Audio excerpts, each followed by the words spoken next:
নোয়াখালী ২ আসনের সাবেক এমপি ও বেঙ্গল গ্রুপের চেয়ারম্যান মোর্শেদ আলমকে গ্রেপ্তার করেছে পুলিশ। মঙ্গলবার রাতে রাজধানীর গুলশান থেকে তাকে গ্রেপ্তার করে ঢাকা মহানগর গোয়েন্দা পুলিশ।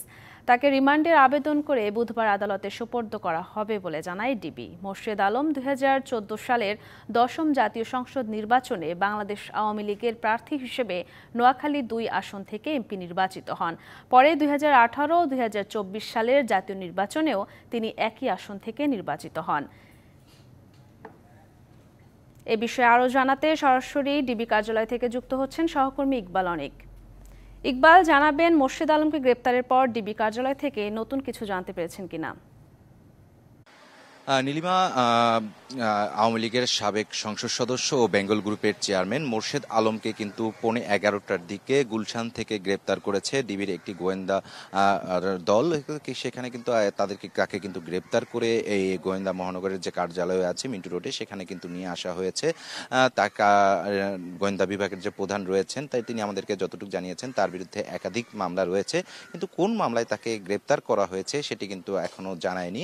এবং ঢাকা মহানগর পুলিশের যে মিডিয়া শাখা রয়েছে সেখান থেকেও খুদে বার্তার মাধ্যমে কিন্তু জানানো হয়েছে তাকে গ্রেপ্তার করেছে পুলিশ। এই এতটুকু পর্যন্ত আমরা এখন পর্যন্ত জানতে পেরেছি।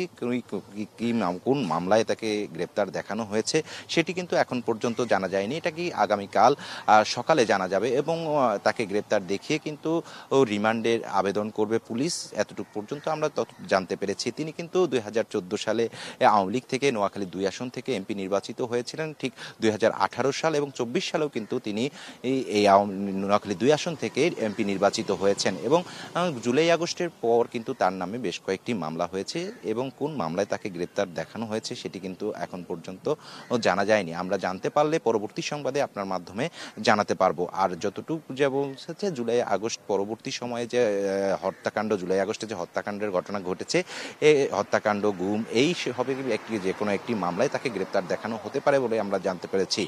তো নীলিমা, এই ছিল ডিবি কার্যালয়ের সামন থেকে আমার কাছে মোর্শেদ আলমের সবশেষ অবস্থা। ইকবাল অনিক, আপনাকে ধন্যবাদ।